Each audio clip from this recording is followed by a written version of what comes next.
1999. What a victory for the Sri Lankans. A fantastic effort.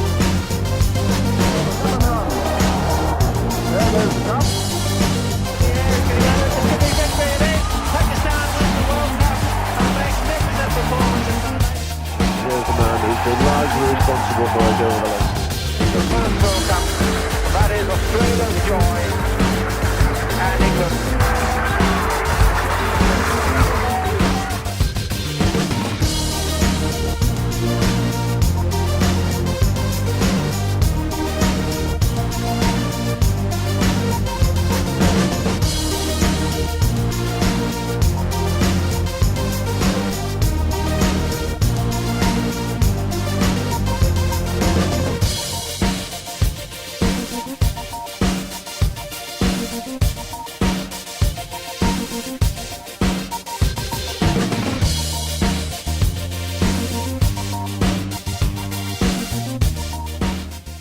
Welcome to another episode of Match Point by Dr. Adnan, and today we are here at the grand opening of PHAT Sportsplex. Don't worry, Dr. Adnan will be with me in a few moments. The seat is empty right now, but he is there in the press conference room with the cricket legend. So stay tuned to Match Point. We'll be right back. अब हम आपको लेकर चलते हैं यहाँ पे fat स्पोर्ट्सप्लेक्स के brand ambassador की जानिब और इनसे हमारी क्या बातचीत हुई. Let's see. Hi, how are you, Mr. Raza? How's everything? I'm very good, thank you. How about you? Fine, thank you. First of all, congratulations about this event and Fat Sportsplex, and you're the brand ambassador for this, right? First of all, introduce yourself to our viewers for e-Avaz that what are you going to do in this Sportsplex? Absolutely. So my name is Raza Rahman. I'm the brand ambassador for the PHAT Sportsplex. My role really is to bring as much traffic and awareness around this brand new facility in the GTA. It's a really innovative new facility, not only for cricket but a couple other sports which we'll dive into. But my role is just to get as much people to be aware of the facility, come check it out, see what it looks like, and hopefully get as much traffic as possible. That's awesome. So as you told right now that you're going to do like other sports rather than cricket as well. So what other sports? Yeah, so one of the key features of the facility is that it's 12,000 square feet. So we are able to run indoor soccer as well as bubble soccer for entertainment. We have a meeting room for corporate meetings, birthdays, events. We have a virtual reality gaming arcade here as well. If folks want to come just lounge around and just play some virtual reality games. So the important thing is that we have the space so we could really do anything and everything our customers are looking for. Oh wow, that's great. So what are the other facilities you're going to give? So as mentioned, the corporate room, the meeting room is there as well. So, if businesses around the area or anywhere really, or, you have kids, you want to come out for a birthday. So we have the meeting rooms for all that. And then we have the nets, which could be multi-purpose if the kids want to run soccer, if they want to run cricket, or if they just want to throw a ball around and chase it. Whatever they really want to do, we have the space and we can accommodate. Perfect. So what are the business hours? Because our viewers want to know the business hours, that's especially in the summers. Yeah, so obviously those are a couple things that we're working around, but I think to start we're looking at around maybe 4 p.m. till midnight. But if we have our customers are interested in using our facility, our job is to accommodate them and make them, give them what they're looking for. Depends on them. Yeah. Thank you so much, and I hope that Sportsplex will flourish as soon as possible, and wish you all the best. I really appreciate it, and thank you for your time. Thank you.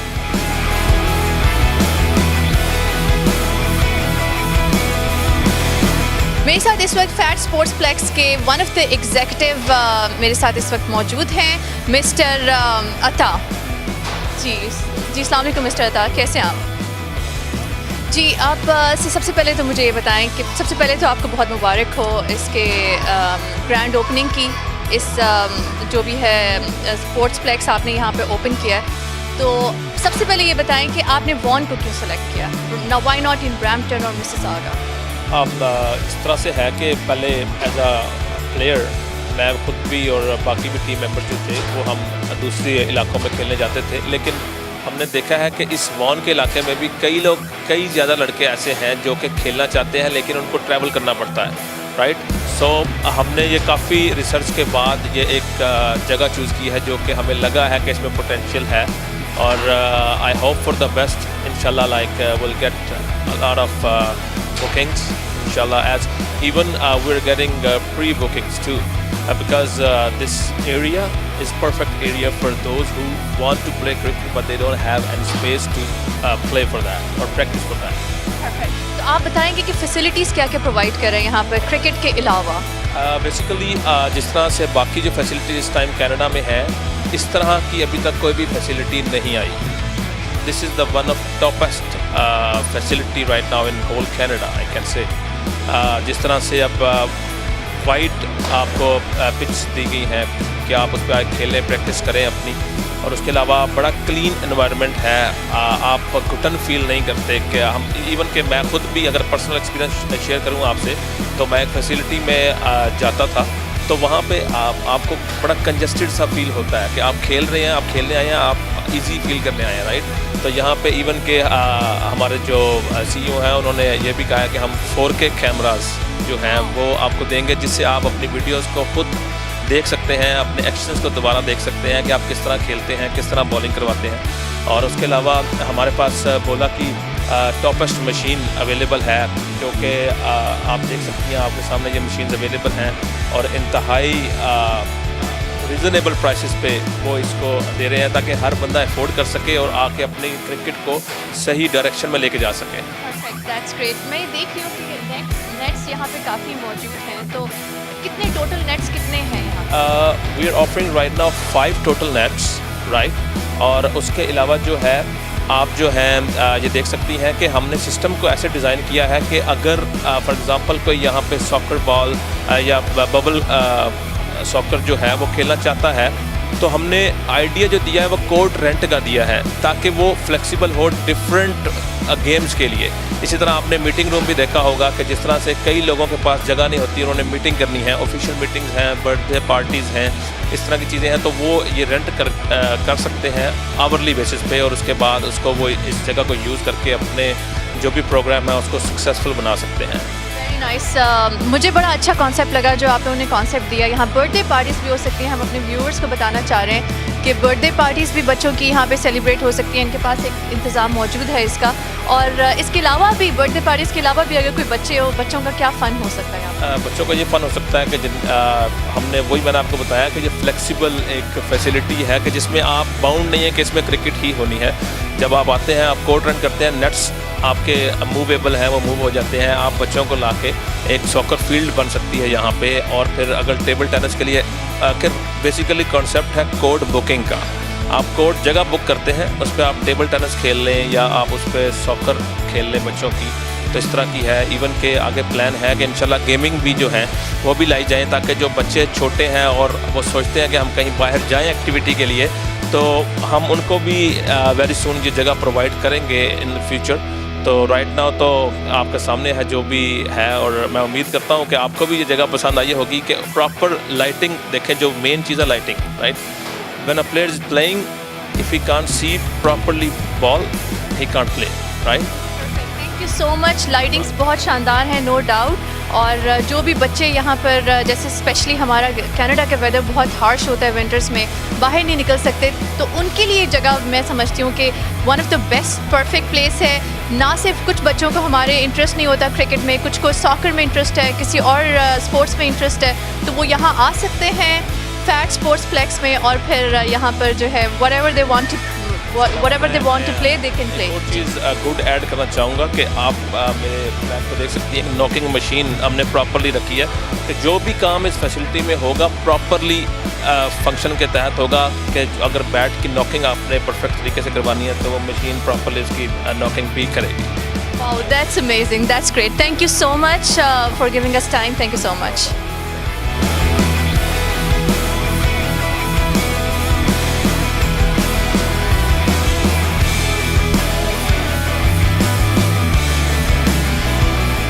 Ji mister Ada से पूछते हैं हम कि कौन कौन सी accessories यहाँ पर हैं, किस तरह के ब्रांड्स इनके पास मौजूद हैं यहाँ पर? जी बेसिकली हम जो फोकस है इस टाइम क्वालिटी प्रोडक्ट पे हमारा मेन फोकस है.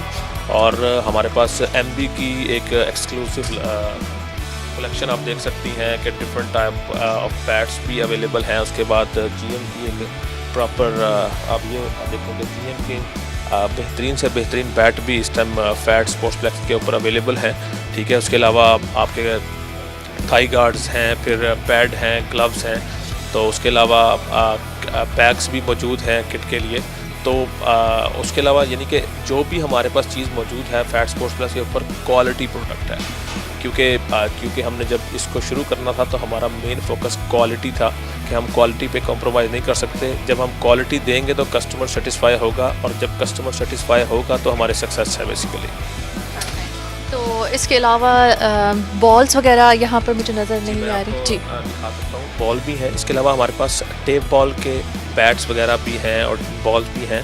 मैं आपको ये दिखा सकता हूँ कि आप अगर मेरे साथ आए यहाँ पे हार्ड बॉल्स वगैरह, प्रैक्टिस बॉल्स वगैरह सब मौजूद है, इवन के टेप बॉल भी मौजूद है। आपने पिंक बॉल भी रखी है। हाँ जी, मैं आपको दिखा सकता हूँ। ओके, अगर आप बॉल भी देखें तो क्वालिटी आपको बॉल की नज़र आएगी अगर आप देखें तो। और इवन के फैट स्पोर्ट्सप्लेक्स की बॉल आप देख सकते हैं कि हमारी अपनी यानी कि बनवाई हुई, ऑर्डर पे बनवाई हुई है। इस तरह नहीं है कि मार्केट में पहले से अवेलेबल बॉल्स को हमने ले लिया हो और हमने कहा कि इससे हम अपना बिज़नेस शुरू करें। हमने प्रॉपर हर चीज़ को कस्टमाइज तरीके से और क्वालिटी के साथ देने की कोशिश की है। इवन कि जो मैंने मशीन्स का जिक्र किया है, बॉला की मशीन जो भी यहाँ पे फैट स्पोर्ट्सप्लेक्स के ऊपर अवेलेबल है, वो भी नॉर्थ अमेरिका की पहली मशीन है जो कि फैट स्पोर्ट्सप्लेक्स ऑन करता है इस टाइम। तो मेरे ख्याल से ये एक बिग अपॉर्चुनिटी है for those who want to play cricket, and जो भी अपनी स्किल्स को पॉलिश करना चाहते हैं वो फैट स्पोर्ट्सप्लेक्स पे आएँ और एंजॉय करें क्रिकेट को। Thank you so much sir, thank you so much.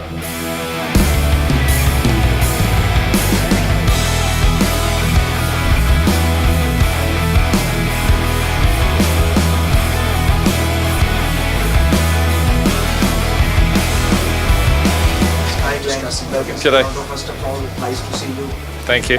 Glenn, you were the part of the MRF Foundation back in India since the start of the 1987. Dennis Lilly was there, and then 2012 you took the reins. Yeah.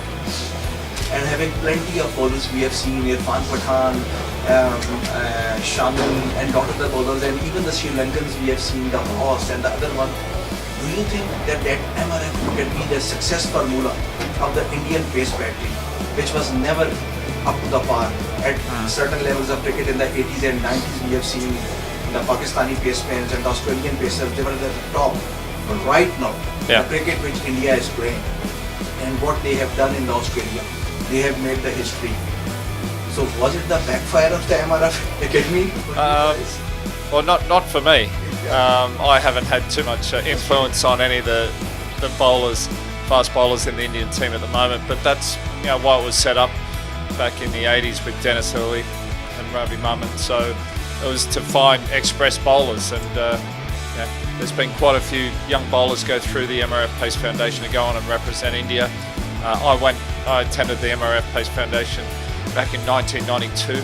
I was lucky enough to represent my country. So it has had a major impact, and sort of moving forward we're still producing good young cricketers with Khalil Ahmed, who's in the T20 one-day team. In respects to the Indian team, I did see Jasprit Bumrah only for a week, and I take no credit. I think what he's done since I saw him, he's an exceptional bowler. So India very lucky with the bowling attack they have. There's some quality bowlers there, and so it's looking good for the future of Indian cricket. And Glenn, what about the recent edition? That was also from the MRF Foundation, the Khalil Ahmed, who have joined the team in Australia. Yeah. It's one of the recent additions from the MRF Academy. And how you were seeing them, these guys over there, Khalil over there?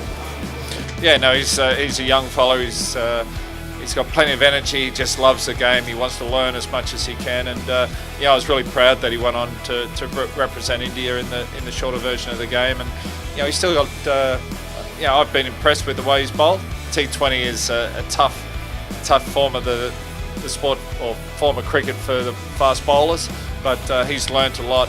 I've been very impressed. Left armour, swings the ball, can get the ball through reasonably well. He thinks very well about the game. So I think he's got a big career in front of him too.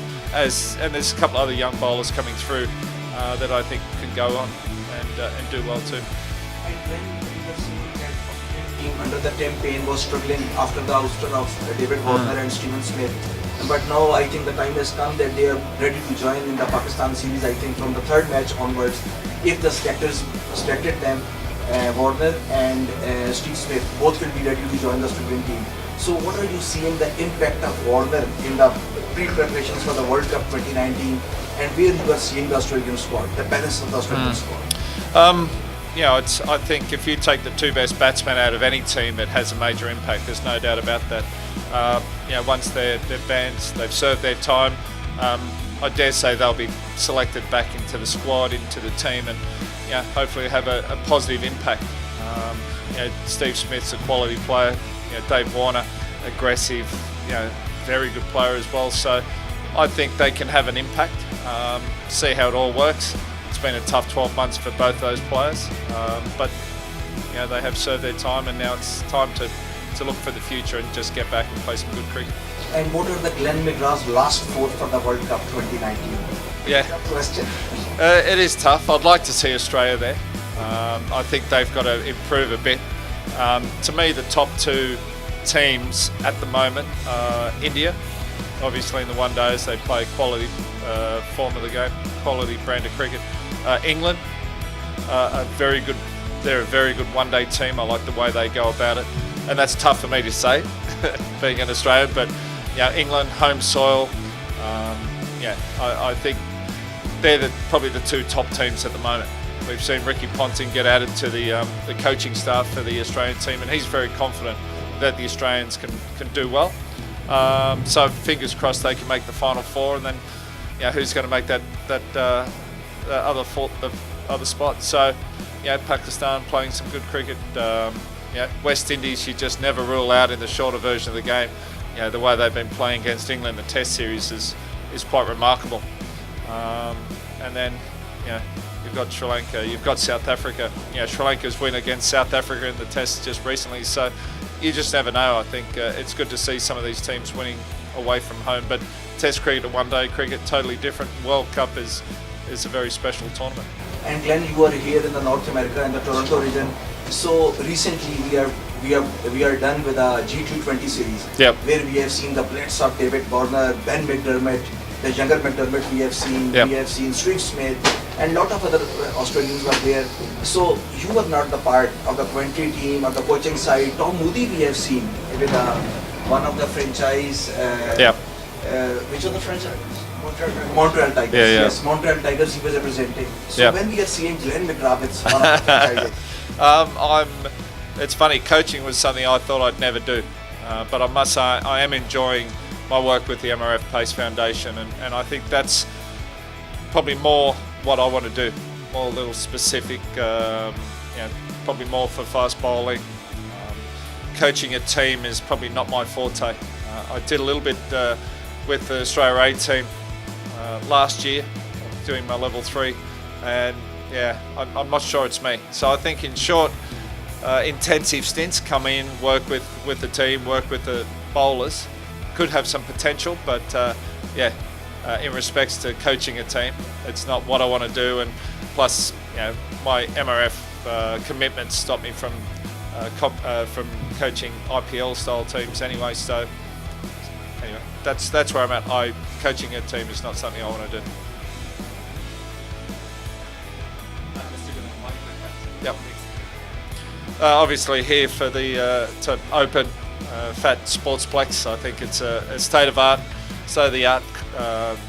sporting facility. There's no doubt about it. Just having a look coming through and talking to the locals, there's not too much of this quality around, and I haven't spent a huge amount of time in Canada. This is my first trip to Toronto. During the winter there's not much chance of getting outdoors, is there? And it's been quite fresh, but to have a state-of-the-art facility like this and allow people to come in during the winter months and train, that's what it's about. I grew up in Australia where I played all different sports, and we had indoor facilities for basketball, volleyball, indoor cricket, things like that. And that had a big impact on me as a young cricketer coming through, or a young sportsman coming through. So to have the opportunity to come here and open this facility is a nice honour. And when you step into here, what was your first reaction? What was the first thought that was running through your mind to see this facility?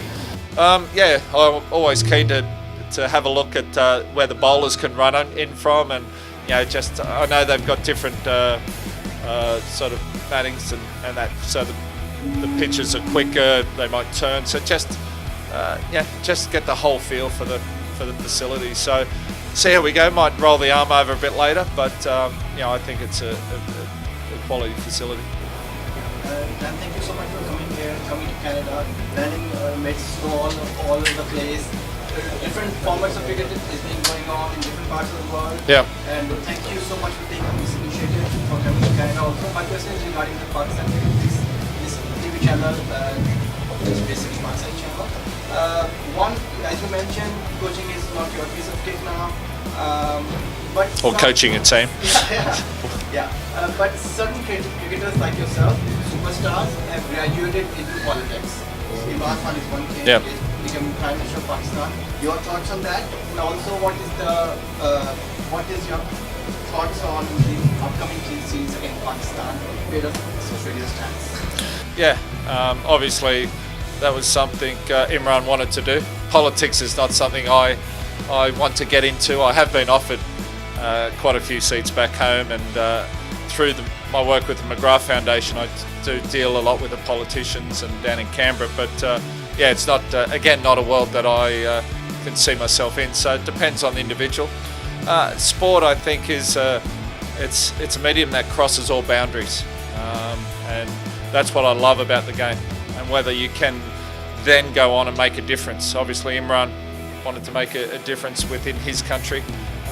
I chose a slightly different path with, having the McGrath Foundation. A lot of other cricketers give back in their own way. So I just think cricket's, just crosses all boundaries, and that's why people love it so much, and sport in general. So we're very lucky with what we've done in our careers and travelled the world and been paid well for it.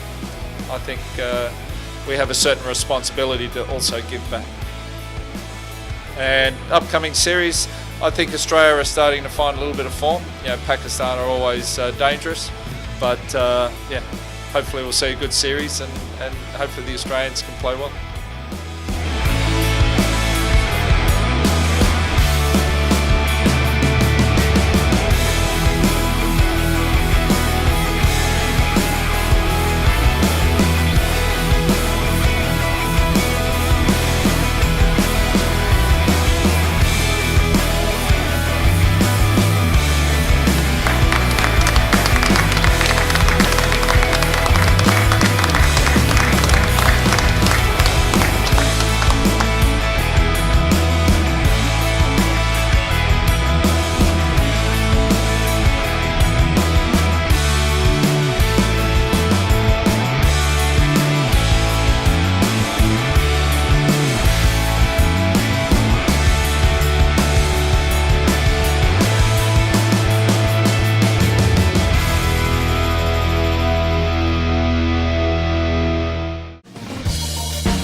आइए आपको लेकर चलते हैं हम main event की जानिब और देखें कि वहाँ पर ग्लेन मैकग्रा जो हैं वो क्या बात कर रहे हैं.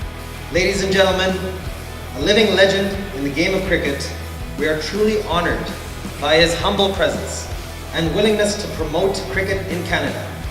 I would like to welcome one of the tallest men in the room and one of the greatest bowlers in the history of the game, Mr. Glenn McGrath.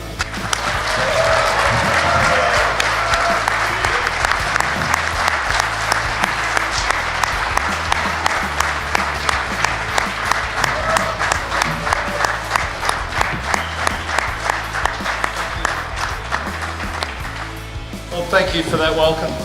Thank you for those words, Raza. It's nice. Sometimes people do mention my batting as well, but it's never in a positive vein. So, but thank you for that welcome.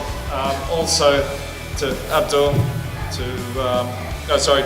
Rafa, should I say? Sorry, Rafa. Hassan, a huge thank you for the invitation along here. To be involved in the opening of the PHAT Sportsplex. I think it's an incredible state-of-the-art facility, and it's good to see new facilities popping up. I know cricket's not huge here in Canada, but it's growing. At one stage it was a national sport, but that was a little over 100 years ago. Yeah. So it'd be nice to get it back up to where it belongs, but it's all about our youth and promoting this great game of ours, and promoting all sports for that matter. I remember growing up, I grew up in a small country town in Australia, and I loved sport from a young age. I started playing tennis when I was 7. Played a little bit of representative tennis. Then as I went through school, I played a bit of golf and I played basketball, quite a bit of representative basketball, but my passion was always cricket. Up until the age of 19, I just played in a small country town, and I got an opportunity to move to Sydney and give cricket a go. And I was ready for a change. I moved down to Sydney, and within 4 years I was playing for Australia, and it was amazing the opportunity that I received. I then went to, between moving down and playing for Australia, I went to the Australian Cricket Academy, where I learned what it meant to be a professional cricketer. And actually one of the guys that went through the academy with me was a guy called John Davison. And John played for Canada. I think he had, or maybe still have, the fastest 100 in a World Cup.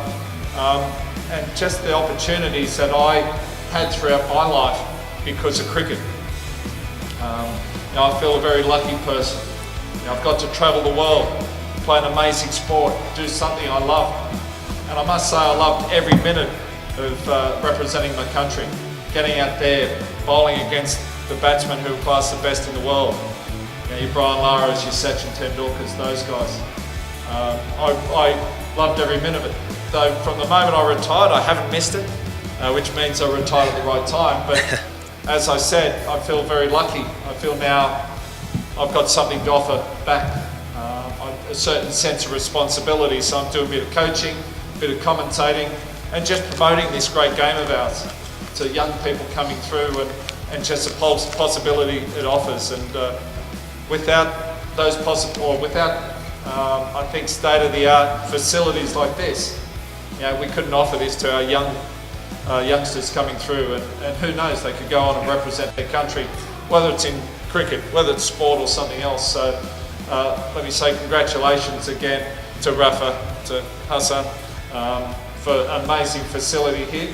I do apologise about those first few balls I bowled. It's a little bit tough in a jacket. It's been a while since I rolled my arm over, but you guys should feel very proud of the facility you have here. I think it's going to, like you said, Raza, get kids off the screens, get them fit and healthy and active and playing sport. Being involved in a team sport at a young age, it helps their development, especially when they finish school and move into the workforce. So there's so many possibilities here. So again, congratulations for what you have here. Thank you for the opportunity to come over here. This is around about my 3rd or 4th trip to Canada, but my first time to Toronto. A little bit colder than I thought it might be, but I do have my big jacket in the car, so it's been good, and I'd love to bring my family back here and see what Toronto has to offer. So again, thank you very much for making me feel welcome, and thank you for the invitation, and good luck with everything you do here.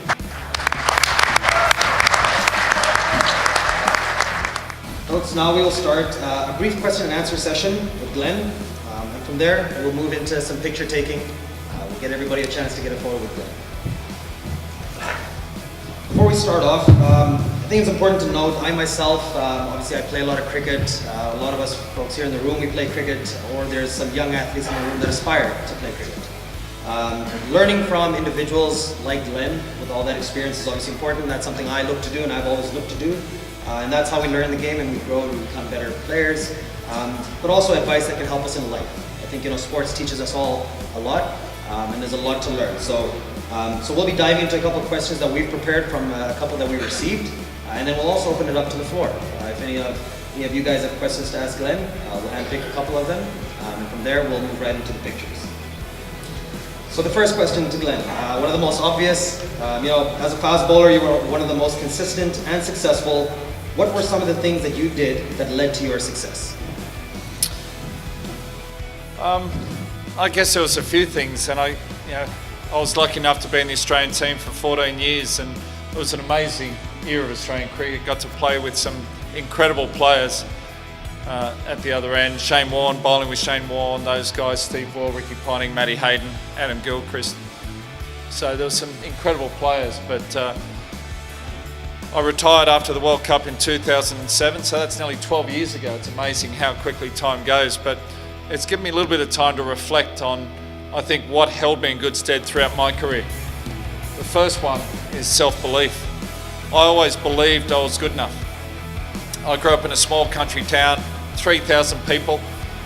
When I got, my captain of the under-16 team thought I couldn't bowl. He wouldn't give me a chance. He'd even give the wicketkeeper a bowl before I got an opportunity. He was a little older than me, so when he was too old to play under 16, so I started to get a little bit more of an opportunity. Played my first representative game when I was 17. And then when I got asked to move to Sydney, a lot of people in Narromine told me I was only just good enough to play there. I was never going to make it in Sydney. So I always had that self-belief I was good enough. The second thing was I was prepared to work as hard as I could to achieve what I wanted. And I think growing up on a farm instills a pretty good work ethic in you from a young age. The third thing was I was always looking to improve. I was never satisfied. I was always trying to bowl what I classed the perfect game, where every ball went exactly where I wanted it to. So I was always looking to improve my bowling, slower balls, different deliveries. Probably should have done a little bit more work on my batting, but you could never get the batsman out of the nets to have a decent hit. But I was always looking to improve. And the fourth thing, and probably the most important, is to have fun. If you have a real love, real passion for what you do, I think that goes a long way to helping you be successful. So they're the four things. Believe in yourself, be prepared to work as hard as you can, always look to improve, and enjoy every minute. If you've got those four things, I think you'll be successful in whatever you choose to do, and they help me in good stead throughout my career.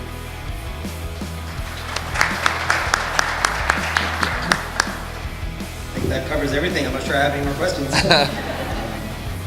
But on the note of your batting, I think there was something that I did, and obviously we looked into a lot of your record and kind of a lot of the stuff that you did with the ball, and you really had nothing more to prove with the ball. But something that I noticed that you did, which not a lot of cricketers do today, as they approach the end of their careers, you notice a bit of a slump in some of their performance. Obviously, their fitness, their ability on the field. But what Glenn was able to do was increase his batting average, and also was able to score his first Test 50, which is a significant milestone in his career. So, could you tell us a bit about how special that was for you, and what you did to achieve that? Yeah, so not many batsmen halfway through their career can triple their batting average by the end of it. I went from 2 to 6, but anyway, we won't worry about that.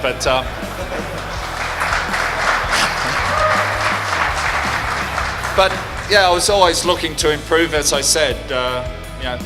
You can always never be satisfied. For bowlers, if you just concentrate on your bowling, if it comes out of that, choose who's going to play in the team or the next level up between you and another bowler, that can go on who's the better batsman, who's the better fieldsman. So always look to improve. And it was funny when I scored that 50, I'd come back from an ankle operation, and to get myself used to bowling again, I used to go down to the nets at the SCG and just practice bowling twice a week, get the body used to bowling. And while I was there, I thought I might as well face the ball machine. So I went from facing probably 500 balls a year to 500 balls a week. And it's amazing, my first innings after spending 7 or 8 weeks doing that, I scored my first Test match 50, and it was interesting because there was another thing. I used to have routines before a match. And I remember that game, it was up at the Gabba, up in Brisbane. And I used to get up an hour and a half before the bus left for the ground. I'd go down to the pool, swim, stretch half hour, back to my room, shower, pack half hour, down to breakfast half an hour. That was my pre-match routine every game I played. And I guess in a sense, it just told myself it's match day, get yourself up, get yourself ready. I'm normally down the pool with maybe one of my other fast bowling teammates. But batsmen, well, they're still asleep. Batsmen are pretty lazy. So. Anyway, and Shane Warne, Warney'd get on the bus 2 seconds before it left, looked like he just combed his hair with a balloon. So I'm not sure what he was doing. But so this day I'm down in the pool. 3 of my teammates decide to get up. Jason Gillespie, fellow fast bowler, and 2 batsmen decide to get up early, in Adam Gilchrist and Michael Clark. So there we are, we're swimming away, doing a few laps, doing some stretches, getting ourselves ready for the day. And over the wall flew 2 ducks, and these ducks landed in the pool with us. And if you know anything about cricket, you don't associate ducks in any way, shape or form, do you? I know batsmen that can't even watch ducks flying past a cricket ground. Matty Hayden wouldn't even let his kids have rubber duckies in the bath when they were kids. So you don't associate ducks in any way, shape or form. So we look at each other. We're trying to scare these things away. They wouldn't fly away. We think we're not going to score a run between the 4 of us. Off we go to the game. It's day 3, middle session. Adam Gilchrist just got out. We're 8 wickets down. So if another wicket falls, I'm in. So I'm in the change rooms. Sitting there, I've got my creams on, I've got my pads, thigh guard, inside thigh guard, chest guard, arm guard. I'm happy to wear as much protection as possible. They put on a bit of a partnership, and finally the 9th wicket falls. So I'm in. So I stand up, grab my helmet, I put my helmet on, grab my bat, my gloves, I start heading out of the change rooms. I glance over at Adam Gilchrist, and Gilly's sitting there, he's changed clothes, he's sitting taping up his fingers. He's getting ready to go out in the field. I go, thanks for the vote of confidence, Gilly. I walk out of the change room. I pass the rest of my teammates coming in to get ready to go to the field, and I walk out in the field. And at the Gabba, you can look up and see the players' viewing area, big glass perspex structure right in the middle of the stand. Look up, not a single one of my teammates there. So I ask for centre. Umpire gives me centre, I mark centre. I walk down the pitch, I'm tapping the pitch down. Not actually sure what I'm doing, but I've seen batsmen do it. So I'm trying to let this New Zealand team think this bloke knows what he's doing. So I face up, I hit a couple in the middle, score a couple of runs, and I get to 11. And 11's my lucky number. And I got dropped twice in 2 balls. Jacob Oram was bowling. He bowled one down leg side. I went to turn it down to fine leg. Came straight off the face. Brendan McCullum came across, got 2 hands to it and dropped it. Next ball, bouncer. I went for a pull shot, straight up in the air. Mark Richardson, opening batsman for New Zealand, underneath it. Didn't even get a hand on it. So I had a little bit of luck, which you need to have every now and then. And then I started to score some runs. And the more runs I scored, the more my teammates came back to the viewing box. And I've seen a bit of footage that day because I hit some boundaries, even hit a 6. And every time I hit a boundary, the camera goes from me straight to the player's viewing box. And the thing I love the most are my teammates' faces. Big, massive smiles, but that look of total sheer disbelief is something I really enjoy. And as things went on, by the end of that day and early the next morning, Jason Gillespie and myself scored our maiden test 50s. Adam Gilchrist, Michael Clark both scored test 100s at innings. And I tell you, every time I went back to that hotel, I looked for those ducks, but they never came back. But I have no issues with ducks, which probably is the reason why I have most ducks by an Australian batsman.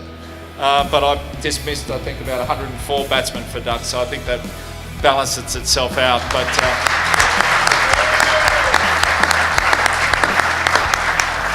so I think the thing to that story is that the 7-8 weeks leading up, I increased my batting, I trained harder, I practiced more, I worked on my batting, and the results showed. Steve Wall was my batting coach for a little bit, but he gave up on me. He said I was a natural left-handed batsman trying to bat right-handed, and that was my problem. So, but you've got to have a bit of fun too.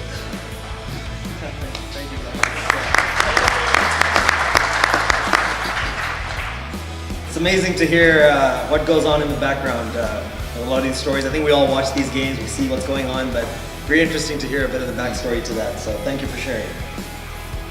Moving right along here. So not only is Mr. Glenn McGrath an amazing athlete, an amazing cricketer, but he's also an amazing human being. Some of you might not be aware, but the PHAT Sportsplex intends to donate 1% of our earnings to charitable causes. And Mr. Glenn McGrath has also taken on the initiative and established a foundation of his own. Glenn, if you could please share a little bit about your foundation and just tell us a little bit more about that.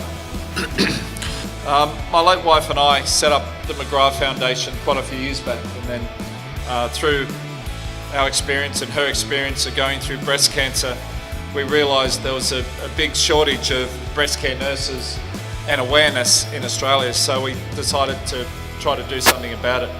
We set up the McGrath Foundation in 2005 with two very clear objectives. One was to raise awareness of breast cancer, but also in younger women, and the other one was to raise funds to place breast care nurses in hospitals and communities around Australia.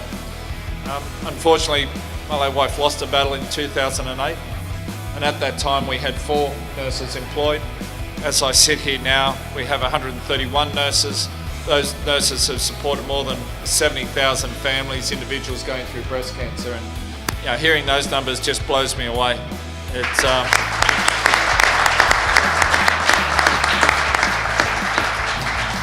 the support for the foundation's been absolutely incredible. If you see the Sydney, the SCG test every year, 11 years it's been going now. They call it the Sydney Pink Test, and just to see both teams come out, support the foundation, the sponsors, Cricket Australia, CG Trust, everyone involved, but to see the fans and the crowd coming in, everyone wearing pink, even big tough blokes wearing pink, you know you've created something pretty special, and so I feel very proud. But I do look at myself as a very lucky person. Sure, there's been some really tough times in my life, and it puts life in perspective, and you realise what's important, and it's the people in your life, your friends and your family, that's important. In that respect, I've been very lucky with the people I've had in my life.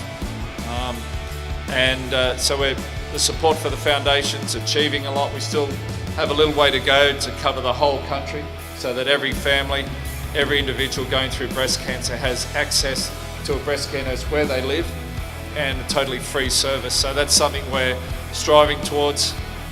I feel a certain responsibility to give back because I've been so lucky in what I've done through my life, and it's funny where life takes you. Cricket's given me a lot. I met my first wife playing cricket. I met my wife Sarah playing cricket. My children have been around cricket, so I'm here today because of cricket. So cricket's given me a lot. So for me to be able to give back to my community, I'm doing a bit of coaching now. It's quite something I'm really enjoying. I'm doing fast bowling coaching. I've learned a lot about the technical side of fast bowling. I wish I knew what I know now when I played. I could have fixed my action up, but you never stop learning.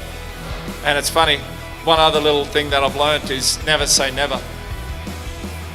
When I retired from cricket, I was never going to coach or commentate. I'm coaching and I'm commentating. When my wife passed away, I was never going to meet anyone else, never going to get married again. And I've been lucky enough to meet someone else. I was never having any more children. I now have a little 3-year-old to go with my 19 and 17-year-old. So never say never. Though I never want to be happy or wealthy, so we'll see how that goes. But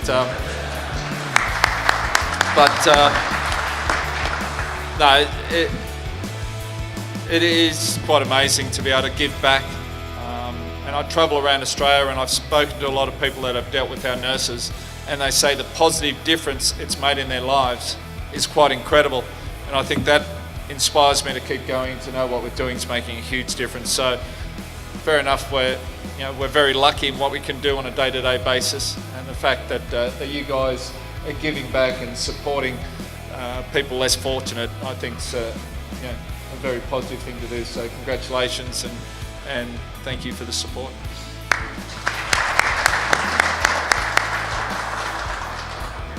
Thanks so much again, Glenn. I think it's pretty clear what the message is here from some of these questions. Always believe. Always work hard. You can always better yourself in every aspect. And always remember, if you're fortunate enough to receive a platform, always look to give back. It's what we can do, and that's what the generation after us continues to do, and that cycle goes on. So that's the questions that I had, and I think we'll give the crowd a bit of a chance to ask Glenn a couple quick questions. So do we have anyone that would like to ask Glenn a question? There's a few. Sure, right in the front here.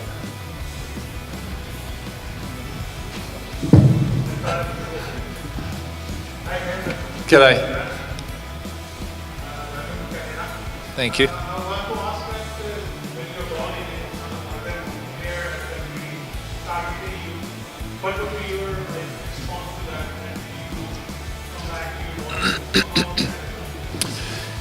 Yeah, when I said my goal was to bowl what I class a perfect game, it's where I bowl every ball exactly where I wanted it to. I got close in one day match where 59 out of the 60 deliveries went exactly where I wanted it to. So it's just about controlling what you can control.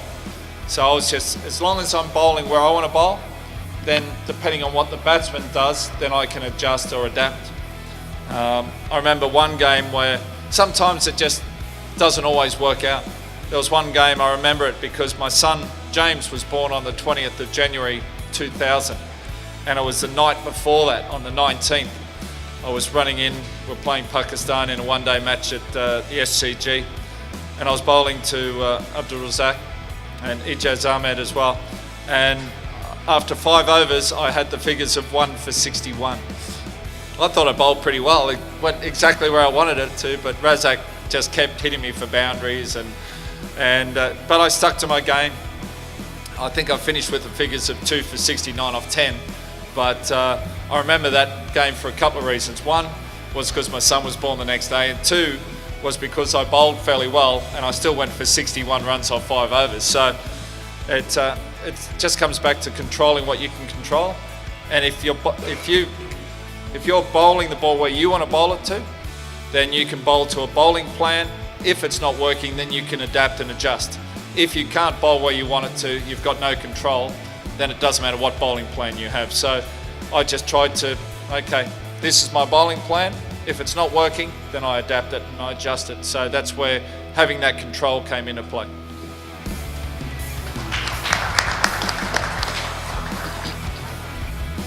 Yeah, so my inspiration growing up was a guy called Dennis Lillee. He was my favourite bowler. I still think he's one of the best bowlers of all time. He's one of the best bowling coaches of all time, and he was a guy that I always looked up to and admired, and wanted to be like him. I think the thing, I never had any coaching when I was younger, so my body just found the most natural way to bowl. I didn't try to model myself on anyone's bowling action, and the first coaching I ever had, I was 22 years of age, and it was from a guy called Dennis Lillee. So that probably helped my bowling, and then he just gave me some good tips that really helped my bowling. The fact I didn't have coaching until I was 22 probably didn't help my batting, but that was who I looked up to. You know, my hero growing up was Dennis Lillee, and when I played, the 2 batsmen I enjoyed bowling to the most was Sachin Tendulkar, Brian Lara, 2 amazing batsmen, and the 2 my favourite bowlers that I looked up to and admired when I played. One was Curtly Ambrose, he was just did it so easy and natural, and the other one was Wasim Akram. You know, Wasim is just, to me, one of the best bowlers in history. What he could do, left armour, swing it both ways, just power through the crease. He was the ultimate bowler. So they're the guys that I admired when I played, and Dennis Lillee was the guy I looked up to when I grew up. Took over the ball as well, right? Yeah, within the Australian team. There was a couple of guys. I think it's either Matty Hayden or Ricky Ponting.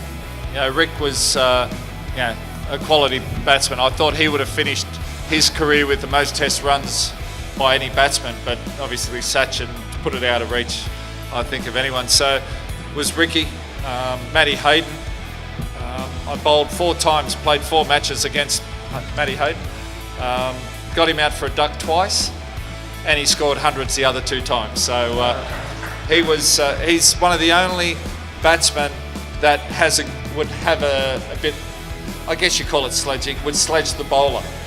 Not many batsmen would say anything to bowlers because it only takes 1 ball and they can look pretty silly. So, but Haydos, when he's feeling a bit flat, and I remember one game we're playing Pakistan, and he was feeling a bit flat, he tried to get himself going, we were batting. So he walks outside and looks up and down the hallway and sees Shoaib Akhtar. So he starts yelling out at Shoaib, saying, he's rubbish, you're rubbish, I'm going to smash you everywhere, you're not that quick, and getting stuck into Shoaib. Shoaib didn't know what was happening. And then he started to fire up and came back and got Matty Hayden going, and he was in the fight, he was ready, and out he went and he scored runs. So he was an amazing batsman. I don't know if there was ever anyone I had wood on. I got Steve Waugh out a few times and he never scored many runs. And Adam Gilchrist, I got out plenty of times in the nets, coming around the wicket, just sort of bowling into off stump and just would leave him off the pitch and he'd nick it all the time. So I wouldn't say they're my bunnies, but they're the guys I enjoyed bowling to.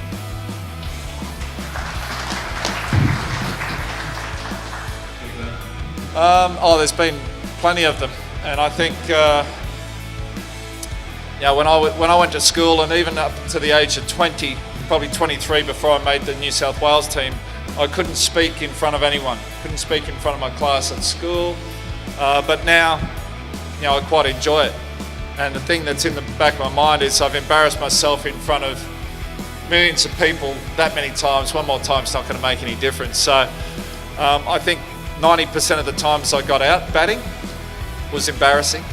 I remember World Cup final '99. We played Pakistan at Lord's. Steve Waugh put me back to long off. The very next ball of the Razak hit it straight to me. I didn't have to move. It came right here, and I didn't know whether to catch it this way or that way. And I went that way and I dropped it. And Stephen wasn't very happy. But he got out next over, and unfortunately for Pakistan, we won that game quite convincingly. So that was one moment. There was one time in England where playing a cold day, I bowled an over, not very happy, walked back to fine leg, put my jumper on, and I put it on backwards. And I ripped it off really quickly, hoping no one saw me. But the rest of my teammates saw me. So the next time I was running in the bowl, everyone from the keeper to the slips to gully to point all had their jumper on backwards. So, and off the field, plenty of times, I told my manager, I'm happy to do anything, but if I have to sing or dance, he's fired on the spot. And he rings every year saying that Dancing with the Stars would like me to go on. So, and I yet to take up that because I don't want to embarrass myself in front of millions of people again. But that's all fun. Got to get out there and have a go. No, I think what Imran's done is very impressive, to get into politics and then go on to be Prime Minister.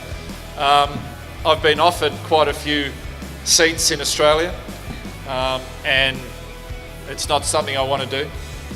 I have quite a bit to do with the government back home in Australia because through my foundation. So I spend quite a bit of time in Canberra, and I sit in the Prime Minister's office, and I look around. I think that'd be pretty cool to be the Prime Minister of Australia, wouldn't it?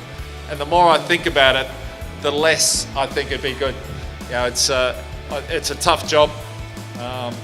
I'm more than happy to give back to my country in other ways. Obviously, Imran wants to give back and in different ways with being Prime Minister, but yes, no, there is no way I'm running for politics. I'm very happy doing what I'm doing. No, that time it is never. Well, hopefully it can continue to grow. There's a lot of T20 style tournaments popping up around the world, and the fact that there's one here, I think is great. Hopefully it can attract some overseas players, but also young cricketers coming through. I think last time there was not a huge amount of local players playing in it. I think we need to have a lot more local players playing with some overseas players. I think that'll make a huge difference. And when you can get those players there, inspire young kids to come up and play, both boys and girls, then you're on a winner. And the thing I like the most about those style tournaments, I was lucky enough to play in the IPL for 2 years. All of a sudden, you're playing alongside guys you only ever played against. and I really enjoyed that. Just to see how different guys prepare, what they're thinking, how they go about their business. And the one thing I've noticed, that it doesn't matter if you're from Australia, from Pakistan, India, England, South Africa, Canada, everyone has the same passion for cricket. They prepare very similar, and we're not all that different. And that's the thing that I really enjoyed, getting to know guys I only ever played against. And I guess, I don't know if it's a downside, when you're bowling to a batsman who you don't like, you can sort of really dislike him or hate him, but once you get to know him, it's lost that edge. So, but you know, you can still have some competitive battles, and some of the toughest battles I've played have been against teammates. So I think that style of cricket has a real, you know, I think it's great for the game, and hopefully continue to bring young cricketers through. So fingers crossed in years to come, that tournament will grow and get better. Oh, whatever. Yeah. Some days you feel good, other days you feel bad. I worked out fairly quickly in my career why I had a good day and why I had a bad day. And if you know why both of those happen, then you can normally turn your bad days into better days. And for me, bowling, my good days just was so easy, running in, you're relaxed. All I was thinking about was where I wanted to bowl the ball. Visualising it going through to the keeper, landing exactly where I wanted it to. My bad days, I was thinking about how I was going to bowl the ball. Thinking front arm, follow through, not worrying about the other end. So as soon as I realised that, I just thought, okay, concentrate on that, and things turned around. Getting up in the morning, I just think, well, I haven't forgotten how to bowl. Routines were very important to me. That allowed me just to get back into things. And it's funny, some of the bad days when I've woken up, I've had to work really hard. And other days I've woken up and I've just known something special was going to happen.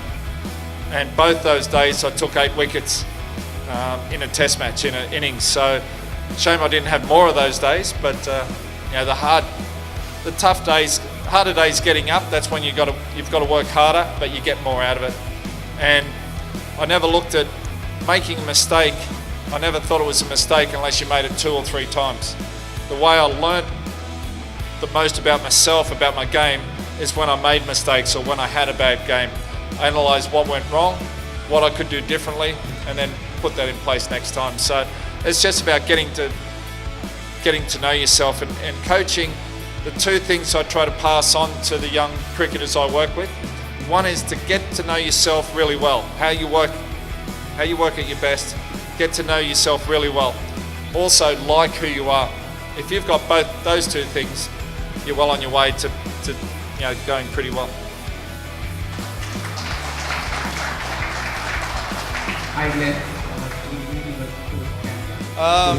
Yeah, they're both pretty special things, and since I retired, Mitchell Starc went on and got player of the tournament in the last one, so good to see bowlers getting selected every now and then too. But they're tough to split them. To win a World Cup is pretty special. To win 3 is amazing. To lose to England is as bad as it gets. So to regain the Ashes after losing that was pretty special. So hard to separate that. I think most of the things I remember and enjoy the most were team goals or team victories, and I think that's pretty special. To be out in the middle with 10 other teammates plus the support staff and guys off the field, you're not out there by yourself. And I think that's the great thing about team sports, how you work together and how you achieve as a team rather as an individual. And I speak to a lot of golfers and a lot of tennis players. When they have the chance to play the Ryder Cup and the Davis Cup, they love it because they're part of a team rather than just travelling around by themselves. So to me, the team always came first, and the team victories were and highlights were more important than the individual ones and the personal ones, though the personal ones were quite nice as well.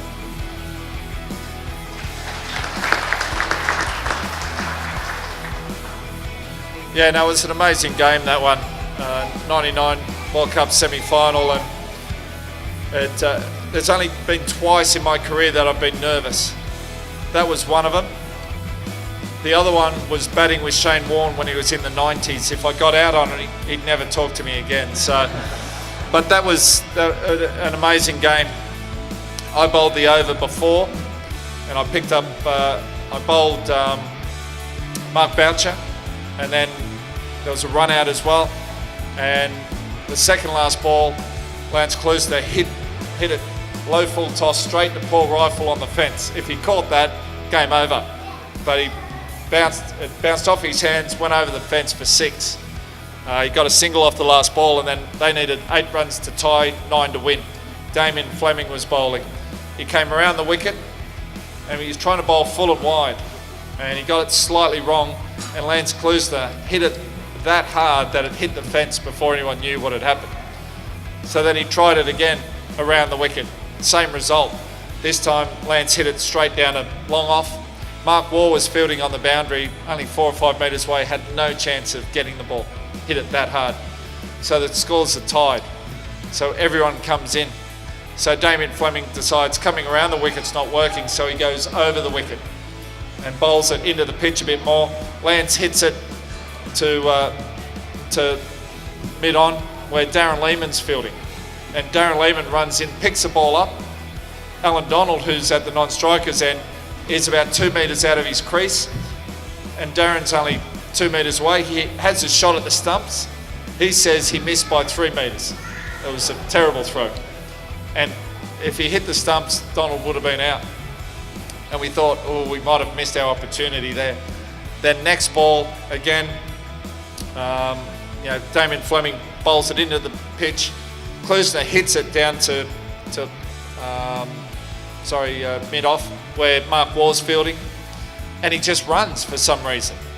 Alan Donald, he's not leaving his crease because he nearly got run out before, and he runs. And Mark Waugh picks it up, sort of backhands it at the stumps, misses, and Damien Fleming picks it up in his follow-through. Klusener's just run past him. Alan Donald's standing beside him, and the bat's on the ground. Damien Fleming turns around, and he thinks if he throws it, he'll throw it over Gilly's head or something silly.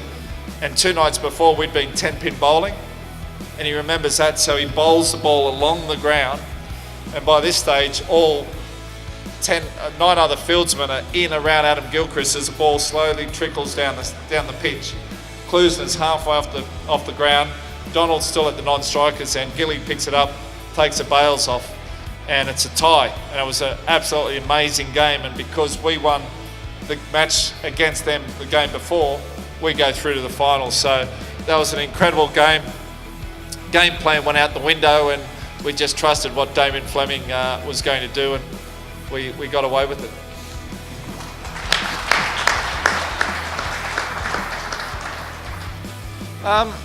Yeah, I think so. I think if you're a good or a great player in any era, you would have done just as well in another era. So, yeah, I think pitches that they're playing on now are a little different. The game itself is different because the T20 coming in, different intensity they play at these days. The boundaries are shorter, so it's getting tougher for the bowlers. But the bowler has to learn new tricks and different slower balls, what have you. You know, the reverse sweep and the little lap shot is just normal shots now. You see it in a test match, someone playing a reverse sweep, whereas you wouldn't see that when I was playing. So I think the game's changed a little bit. I think there's still quality bowlers out there. You know, Jimmy Anderson's an amazing bowler, Dale Steyn, Mitchell Starc when he gets it right, Pat Cummins. You know, there's still quality fast bowlers out there, quality spinners. So, yeah, I think the guys like, you know, Virat, if Virat played in any other era, I think he would have done well, as with the other guys. So, yeah, it's always good to remember the good old days. Yeah, I was lucky enough to play in an incredible team, and then some of the opposition teams had amazing players as well. So you always remember them fondly. And I think in another 20 years, you'll probably look back at Virat, at Steve Smith, at A.B. de Villiers, at, you know, all the bowlers, Jimmy Anderson, Dale Steyn, and think they were pretty quality as well.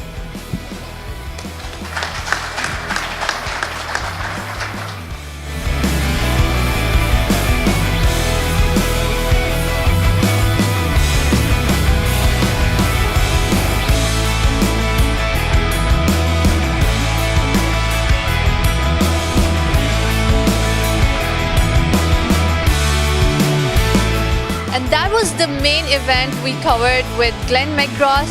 We are here at PHAT Sportsplex 1 और आपने देखा कि कितना खूबसूरती से सारा event हुआ, किस तरह ग्रैंड ओपनिंग हुई, हमने किस तरह से आपको दिखाया कि question answer specially Glenn McGrath किस तरह से कम्युनिटी के साथ घुल मिल गए और कैसे उन्होंने क्वेश्चन आंसर्स किए, लोगों का सवालात के जवाबात दिए और it was a great fun for me.